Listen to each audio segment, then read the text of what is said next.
Здравейте! Аз отново съм с работните дрехи и днес ще сменим съединител. Айде да започваме. Източете антифриза, разкачете му маркучите, източете маслото и просто без напрежение се свалят болтовете. Не би трябвало да са много затегнати. И следва ред на дисковете на съединителя. Тук също няма голямо напрежение. Би трябвало просто дори на ръка съвсем лесно да се отвиват тези болтове. В случая, не е нужно да сваляме цялата касета, нужно е просто тези тук 5 болта да развием и оттам насетне дисковете излизат. Това е първата стъпка при смяната на съединител.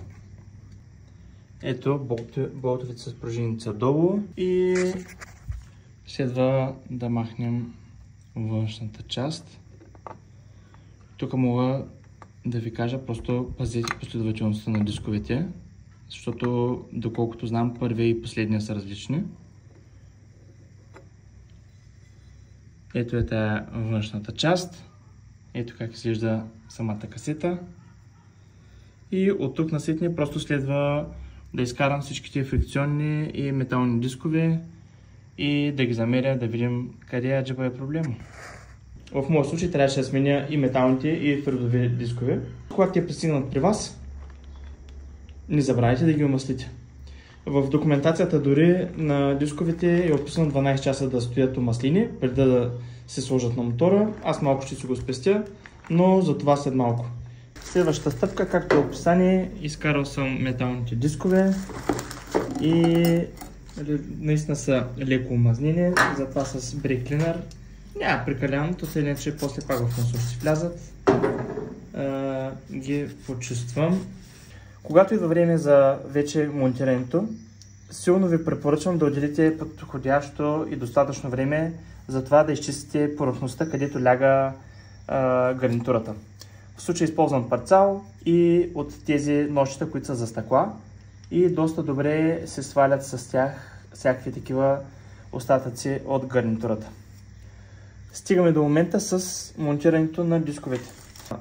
Първите и последният, те са по-дебели от останалите и съответно последният, който е вътре към двигателя, е по-тесен. С това ще го познаете. И разбира се, тук започва редуването между фердови и метални дискове.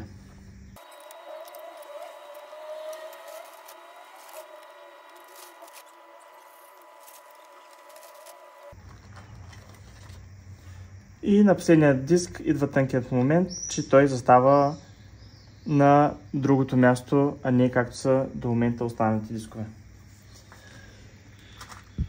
Виждате, влиза чопът настрани.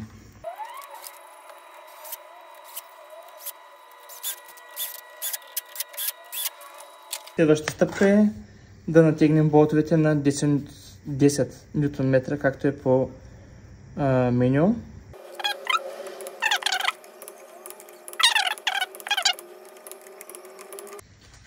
И идва ред на сглобяването.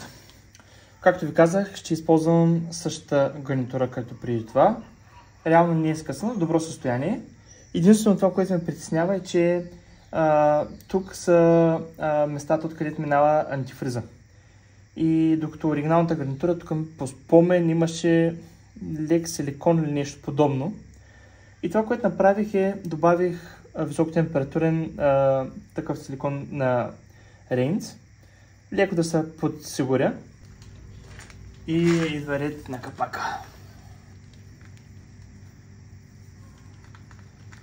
Тук какво?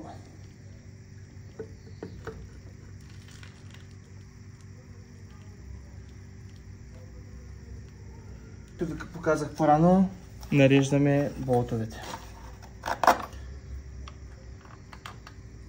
Не натискам много, за да съм сигурен, че гарнитурата е легнала както трябва.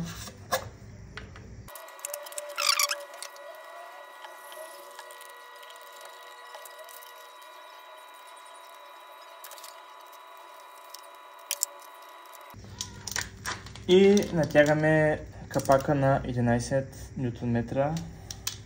Почвам леко с леко престягане Не изчаквам да щракне ключа. Старая се да го правя на кръст.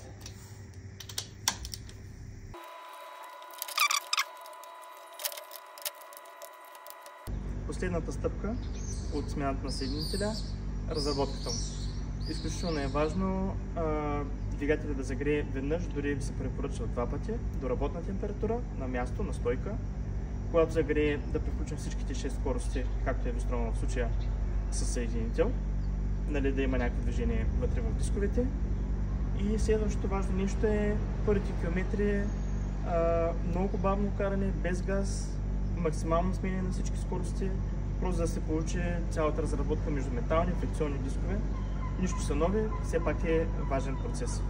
Не го пропускайте, защото